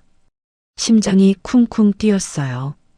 증인, 피고인들과의 관계를 말씀해 주십시오. 검사가 물었습니다. 피고인 강준호는 제 아들입니다. 피고인 박미라는 제 며느리고요. 목소리가 떨리지 않게 애썼습니다. 검사가 고개를 끄덕였어요. 피해 사실을 진술해 주십시오. 저는 깊이 숨을 들이쉬었습니다. 가슴이 터질 것 같았어요. 그리고 처음부터 이야기했습니다. 30년간 국밥집을 하며 건물을 사들인 것, 아들에게 정체를 숨긴 것, 개업식 날 당한 굴욕, 창고에 갇힌 것, 미라의 전화 통화를 엿들은 것, 위조 서류 30억 무단 대출, 정신병원 강제 입원 시도까지 이야기하는데 30분쯤 걸렸어요. 그동안 목이 여러 번 메었습니다. 몇 번이나 말을 멈추고 물을 마셨어요. 방청석에서 훌쩍이는 소리가 들렸습니다. 증인, 피고인들이 왜 이런 범행을 저질렀다고 생각합니까? 검사가 물었습니다. 저는 준호를 바라봤어요. 아들이 고개를 숙이고 있었습니다. 어깨가 축 처져 있었어요. 제 아들이 도박에 빠졌습니다. 해외 카지노에 다녔어요. 마카오, 라스베이거스, 필리핀. 3년 동안 30번 넘게 다녔습니다. 빚이 50억 가까이 됐어요. 그 돈을 갚으려고 제 재산을 노린 겁니다. 제 이름으로 대출도 받고 서류도 위조하고요. 법정이 술렁거렸습니다. 기자들이 열심히 메모했어요. 누군가 한숨 쉬는 소리가 들렸습니다. 준호의 어깨가 움찔했어요. 마지막으로 하실 말씀이 있으십니까? 저는 잠시 침묵했습니다. 할 말이 너무 많았어요. 원망, 분노, 슬픔, 그리움. 온갖 감정이 뒤엉켜 있었습니다. 하지만 동시에 아무 말도 하고 싶지 않았어요. 한참을 망설이다가 입을 열었습니다. 저는 평생 아들 하나만 바라보고 살았습니다. 새벽 4시에 일어나 국밥 끓이면서 이 녀석 학원비 벌었어요. 겨울에 손이 갈라져도 참았습니다. 고시원에 도시락 싸들고 찾아갔어요. 장조림, 멸치볶음, 깍두기. 아들이 좋아하는 반찬만 골라서요. 합격했을 때 얼마나 기뻤는지 몰라요. 밤새 울었습니다. 기쁜 눈물이었어요. 목소리가 떨렸습니다. 눈물이 차올랐지만 참았어요. 여기서 울면 안 됐습니다. 근데 그 아들이 저를 창고에 가뒀습니다. 먼지 나는 청소도구함에요. 대걸레 자루로 문을 잠갔어요. 정신병원에 보내려 했습니다. 폐쇄병동에 가둬서 미친 사람으로 만들려 했어요. 제 재산을 빼앗으려고요. 엄마 마음이 어떻겠습니까? 가슴에 못이 박히는 것 같았습니다. 법정이 조용해졌습니다. 숨소리마저 죽은 것 같았어요. 누군가 훌쩍이는 소리가 들렸습니다. 방청석에 앉은 중년 여자가 손수건으로 눈을 닦고 있었어요. 저는 준호를 똑바로 쳐다봤습니다. 아들의 눈과 눈이 마주쳤어요. 준호야, 엄마가 널 고소한 거, 너 미워서 그런 거 아니야. 내가 잘못된 길로 가는 걸 막으려고 그런 거야. 이대로 두면 넌 더 나락으로 떨어졌을 거야. 도박빚은 갚아도 끝이 없거든. 내가 벌 받고 다시 바른 사람이 됐으면 좋겠어. 제발 정신 차려라. 준호가 고개를 들었습니다. 눈물이 볼을 타고 흘러내리고 있었어요. 코끝이 빨갛게 물들어 있었습니다. 입술이 파르르 떨렸어요. 제 아들이 저렇게 우는 걸 본 게 얼마만인지 모르겠습니다. 어릴 때 넘어져서 울던 모습이 떠올랐어요. 어머니, 죄송합니다. 준호의 목소리가 법정에 울렸습니다. 작지만 분명한 목소리였어요. 울먹이면서도 또렷하게 들렸습니다. 제가 잘못했습니다. 도박에 빠져서 정신을 못 차렸어요. 어머니한테 그런 짓을 하다니 저는 사람도 아닙니다. 용서해 주세요. 제발이요. 준호가 허리를 숙였습니다. 90도로 깊이 숙였어요. 방청석이 술렁거렸습니다. 저는 아무 말도 하지 않았어요. 용서한다고 말할 수 없었습니다. 아직은요. 상처가 너무 깊었거든요. 시간이 필요했습니다. 재판이 끝났습니다. 2시간이 넘게 걸렸어요. 판사가 3주 뒤에 선고 공판을 열겠다고 했습니다. 검찰은 준호에게 징역 5년, 미라에게 징역 3년을 구형했어요. 저는 법정을 나왔습니다. 다리에 힘이 풀렸어요. 복도 벤치에 잠깐 앉았습니다. 그때 복도에서 기자들이 몰려왔어요. 우르르 달려왔습니다. 장 회장님, 아드님에게 하실 말씀 있으십니까? 구형이 징역 5년인데 어떻게 생각하십니까? 용서하실 생각이 있으십니까? 마이크가 눈앞에 들이밀어졌습니다. 카메라 플래시가 번쩍번쩍 터졌어요. 눈이 아팠습니다. 저는 잠시 멈춰 섰어요. 숨을 고르고 천천히 말했습니다. 아들이 벌을 받는 건 당연합니다. 잘못을 했으면 대가를 치러야죠. 하지만 벌을 받고 나서 다시 시작할 기회는 주고 싶습니다. 쟤도 원래는 착한 아이였어요. 도박에 빠지기 전에는요. 그게 엄마 마음입니다. 그 말을 남기고 법원을 빠져나왔습니다. 기자들이 뒤따라왔지만 더 이상 대답하지 않았어요. 박 실장이 기다리고 있었어요. 법원 주차장에서요. 차 문을 열어줬습니다. 차에 올라타니 갑자기 눈물이 쏟아졌습니다. 참고 참았던 눈물이었어요. 법정에서 당당했던 모습은 온데간데 없이 그냥 아들 걱정하는 늙은 엄마였습니다. 박 실장은 아무 말 없이 기다려줬어요. 휴지를 건네주기만 했습니다. 저는 한참을 울었어요. 소리 없이 눈물만 흘렸습니다. 창밖으로 서울의 하늘이 보였어요. 흐린 날이었습니다. 제 마음처럼요. 하지만 어딘가에서 구름 사이로 햇살이 비쳤어요. 아주 작은 빛이었지만 분명히 보였습니다. 언젠가 이 어둠도 끝나겠죠. 그날을 기다려야 했습니다. 그게 엄마의 일이니까요. 끝까지 기다리는 거요. 언제까지든요. 반드시. 선고 공판이 열리는 날이 왔습니다. 3주가 어떻게 지나갔는지 모르겠어요. 하루하루가 1년 같았습니다. 밤마다 악몽을 꿨어요. 준호가 수갑을 차고 끌려가는 꿈이요. 깨고 나면 베개가 눈물로 젖어 있었습니다. 아침 일찍 법원에 도착했습니다. 오늘도 기자들이 몰려 있었어요. 하지만 지난번보다는 적었습니다. 뉴스 가치가 떨어졌나 봐요. 저는 묵묵히 법원 안으로 들어갔습니다. 법정 문을 열자 익숙한 풍경이 펼쳐졌어요. 방청석, 판사석, 피고인석. 지난번과 똑같았습니다. 다른 건 제 마음뿐이었어요. 지난번에는 분노와 억울함이 가득했는데 오늘은 그냥 텅 빈 느낌이었습니다. 피고인석에 준호와 미라가 앉아 있었어요. 준호가 저를 봤습니다. 눈이 마주쳤어요. 아들의 눈에 뭔가가 담겨 있었습니다. 미안함인지 두려움인지 아니면 그 둘 다인지 모르겠었어요. 저는 고개를 살짝 끄덕였습니다. 그게 제가 할 수 있는 전부였어요. 재판을 시작하겠습니다. 판사가 의사봉을 두드렸습니다. 법정이 조용해졌어요. 심장이 두근거렸습니다.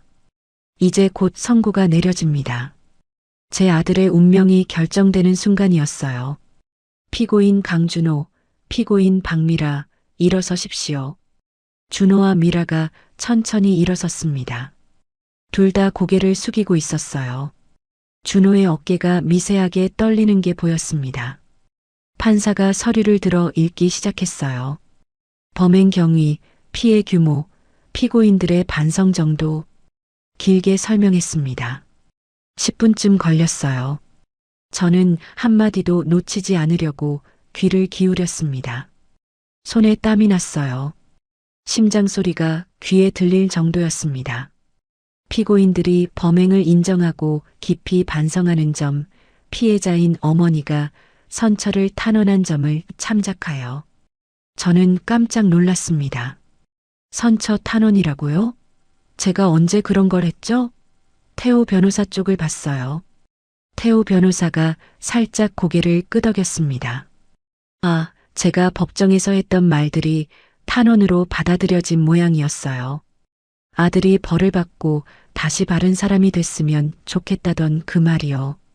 피고인 강준호에 대하여 징역 3년에 집행유예 5년을 선고합니다. 숨이 멎는 것 같았어요. 집행유예라고요? 감옥에 안 간다는 뜻이었습니다. 가슴이 철렁 내려앉았다가 다시 올라왔어요. 복잡한 감정이 뒤섞였습니다. 솔직히 말하면 안도감이 가장 컸어요. 아무리 미운 짓을 해도 아들이 감옥에 가는 걸 원하진 않았거든요. 하지만 동시에 허무하기도 했습니다. 이렇게 쉽게 끝나도 되는 건가 싶었어요. 피고인 박미라에 대하여 징역 2년에 집행유예 3년을 선고합니다. 미라도 집행유예였어요. 법정이 술렁거렸습니다. 기자들이 열심히 메모했어요. 다만 피고인들은 향후 5년간 도박 관련 시설 출입을 금지하며 사회봉사 500시간을 이행해야 합니다. 또한 피해자에 대한 민사상 배상 책임은 별도로 이행해야 합니다. 판사가 의사봉을 탁 두드렸습니다. 재판이 끝났어요. 저는 멍하니 앉아 있었습니다. 끝났구나. 정말 끝났어요. 준호가 제 쪽을 돌아봤습니다. 눈에 눈물이 가득했어요. 입술이 파르르 떨렸습니다. 뭔가 말하려는 것 같았지만 소리가 나오지 않는 모양이었어요. 저는 자리에서 일어났습니다. 천천히 피고인석 쪽으로 걸어갔어요. 사람들이 쳐다봤습니다. 기자들이 카메라를 들었어요. 하지만 신경 쓰지 않았습니다. 준호 앞에 섰습니다. 아들이 고개를 푹 숙이고 있었어요. 어깨가 들썩거렸습니다. 울고 있었어요. 소리 없이 울고 있었습니다. 준호야.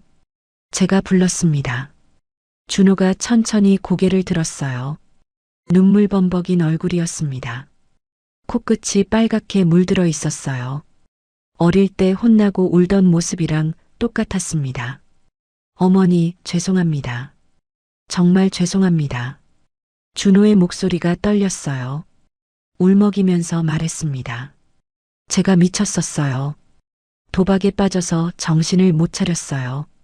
어머니한테 그런 짓을 하다니 저는 사람도 아닙니다. 저는 아무 말도 하지 않았습니다. 그냥 아들을 바라봤어요. 한참을 바라봤습니다. 이 녀석이 내 아들이구나. 내가 낳고 키운 내 새끼구나. 아무리 못된 짓을 해도 내 아들이었어요. 천천히 손을 들어 준호의 뺨을 만졌습니다. 눈물로 젖어 있었어요. 차가웠습니다. 거친 수염이 손바닥에 느껴졌어요. 면도도 제대로 못한 모양이었습니다. 준호가 움찔했어요. 제 손길에 놀란 것 같았습니다. 아마 맞을 줄 알았나 봐요. 엄마가 널 미워한 적은 없어. 낮은 목소리로 말했습니다. 목이 메었어요. 내가 한 짓은 용서할 수 없어. 아직은. 하지만 넌 여전히 내 아들이야. 그건 변하지 않아. 준호의 눈에서 눈물이 주르륵 흘러내렸습니다. 입술을 꾹 깨물고 있었어요. 울음을 참으려는 것 같았습니다. 앞으로 어떻게 살 건지는 내가 정해라. 다시 도박에 빠지면 그때는 정말 끝이야. 두 번째 기회는 없어. 네, 어머니. 다시는 안 그러겠습니다. 맹세합니다. 준호가 고개를 깊이 숙였습니다. 허리가 직각으로 꺾였어요. 진심이 느껴졌습니다. 물론 진심인지 아닌지는 시간이 지나봐야 알겠죠. 옆에 서 있던 미라가 조심스럽게 다가왔습니다. 눈이 퉁퉁 부어 있었어요. 화장이 번져서 얼굴이 엉망이었습니다. 어머님, 저도 죄송합니다. 제가 잘못했어요. 미라의 목소리가 작았어요. 거의 속삭임에 가까웠습니다. 저는 미라를 봤어요. 예전에는 이 여자가 정말 밉고 원망스러웠습니다. 창고에 날 가두고 킥킥거리던 모습이 떠올랐어요. 냄새난다며 코를 막던 모습도요. 하지만 지금 보니 그냥 불쌍했습니다. 너도 똑같아. 앞으로 어떻게 사느냐가 중요해. 그 말만 남기고 돌아섰습니다. 법정을 빠져나왔어요. 복도에서 박 실장이 기다리고 있었습니다. 회장님, 고생하셨습니다. 고맙습니다, 박 실장. 덕분에 여기까지 왔어요. 진심이었습니다. 박 실장이 없었으면 저는 정신병원에 갇혔을 거예요.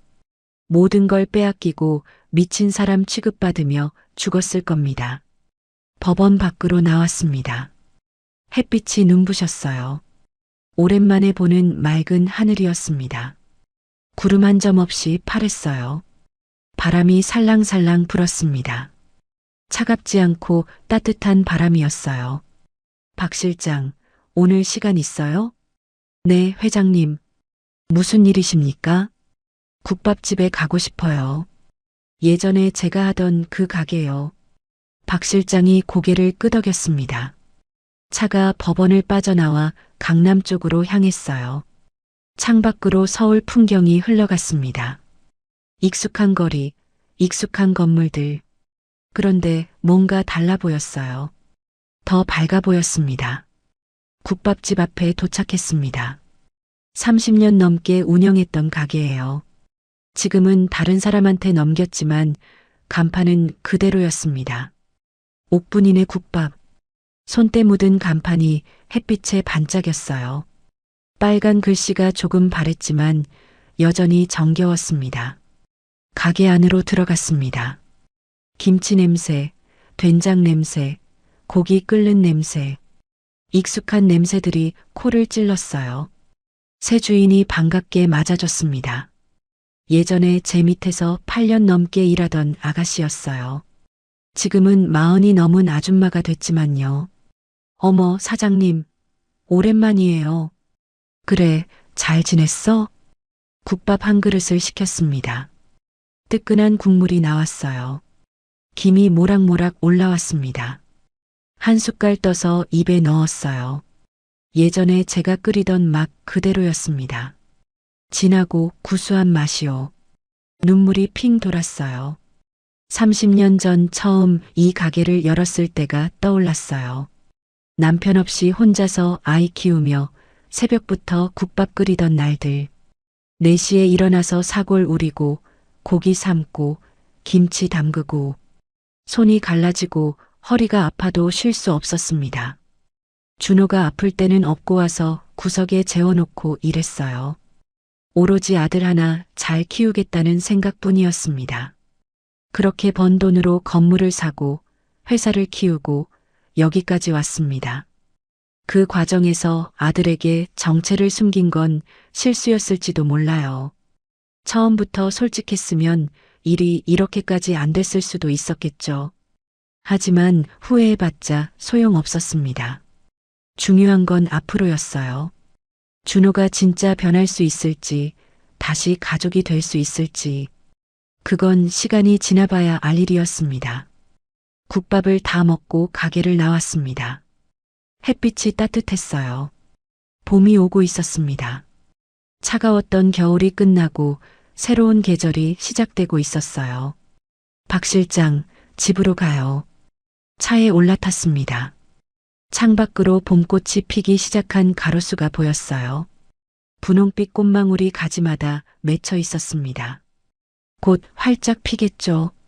저도 다시 시작해야 했습니다. 일은 셋이지만 아직 할 일이 많았어요. 건물도 관리해야 하고 회사도 돌봐야 하고 그리고 무엇보다 아들이 제대로 된 사람이 되는 걸 지켜봐야 했습니다. 쉽지 않겠죠. 상처가 아물려면 시간이 오래 걸릴 거예요. 어쩌면 평생 아물지 않을 수도 있어요.